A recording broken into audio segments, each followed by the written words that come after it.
People were talking about things that had been hurting them, people that they did not know that were hurting them, that were stalking them, that were torturing them. They had bruises, they had pains, they had their lives destroyed, they had people around them who did nothing 24/7 but torture and harass them. They talked to me after they implanted me, then they harassed me for years and years. At first I thought I was just going crazy because it was voices and threats all the time. I started going to the doctors, I started seeing doctors. I took psych meds I didn't need. I was forcefully admitted to hospitals that I didn't even want to go to, and harassed continuously by the same cop. He was a piece of shit. He was at Pat's house, and basically he carried in the drug test kit. He was a big tall cop who claimed he was a federal officer. There was another cop with long blonde hair with a mustache and beard that was there also. When I showed this to the mental health clinic, they agreed that it looked likely that my age of onset for paranoid schizophrenia was wrong. The diagnosis, they said, was wrong. They offered to treat me for post-traumatic syndrome. They believed it. They even said police sometimes make mistakes, but we'll guarantee they won't bother you no more. I've got so much in records at this point. I've gone to lawyers, and the lawyers are intimidated. They back off. They won't show up at the meeting. Almost everyone that complains of this eventually gets sent to a psychiatrist. The psychiatrists don't look into the technology. They don't do any research into whether or not any of this is.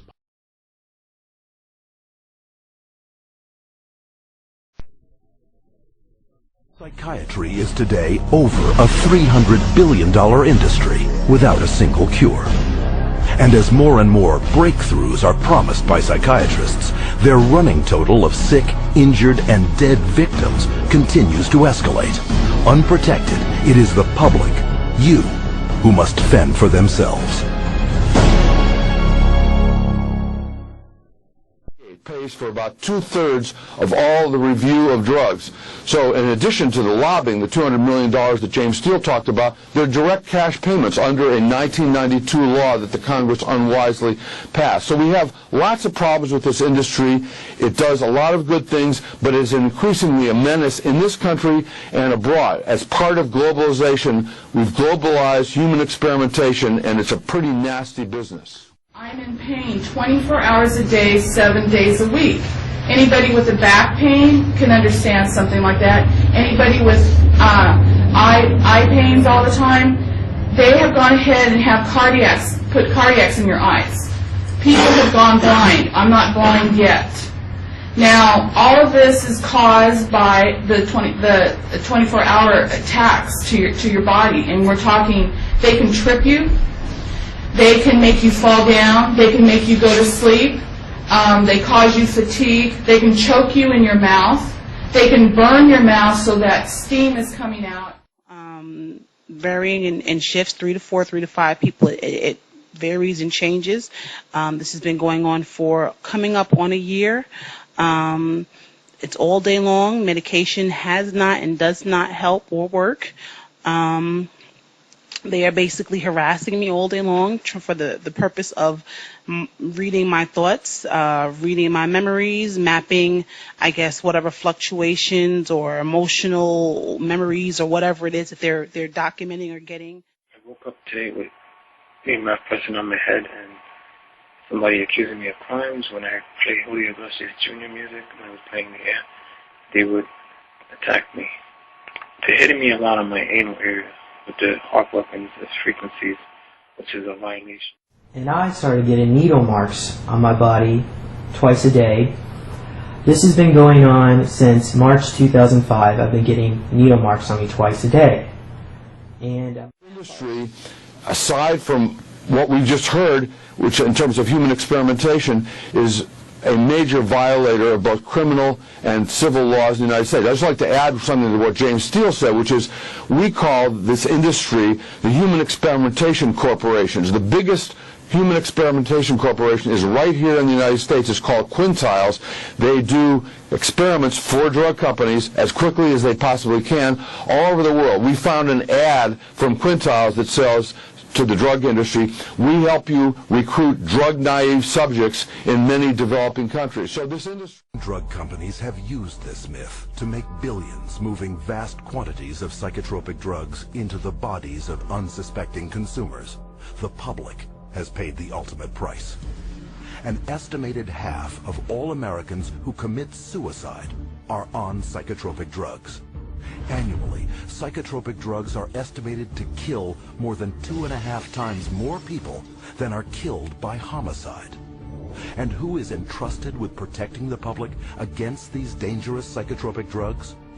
In the United States, it is the Food and Drug Administration, FDA, whose psychiatric drug advisory panels are dominated by psychiatrists who shuttle between the drug industry, academia, private practice, and government.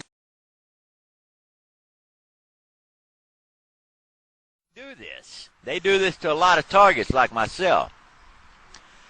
No, electronic harassment as a whole with this surveillance, is electronic surveillance, turns the target, like myself, into a walking, talking piece of surveillance equipment.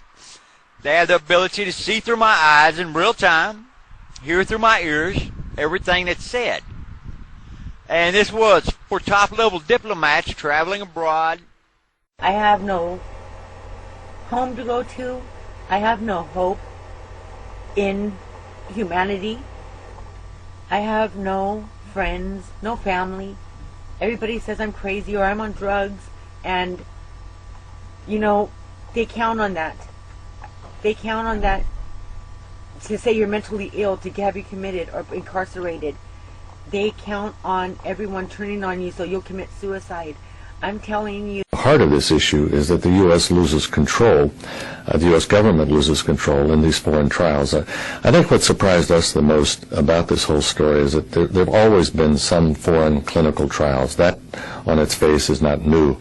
What astonished us was the speed with which this has happened. The statistics that Juan quoted there at the beginning come from an Inspector General's report just released this last year.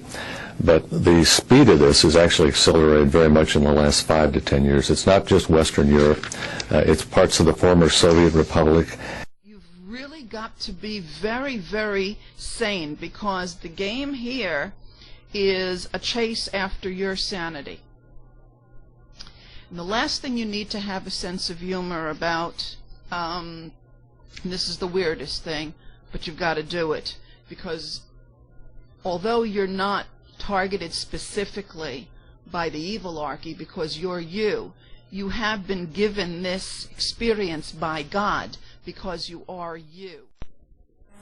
I'm sure there's maybe like a couple bad people out there who are aware of what's going on, but for the general part, I don't want to be like, oh, you know, my government is attacking me, because governments are composed of individuals. Most individuals out there are good people who want to do the same thing that I want to do, you know, go to work, take care of their families, that sort of thing. So I don't want to blame everyone in positions of power, but someone, somewhere along the lines, is abusing it. That's all.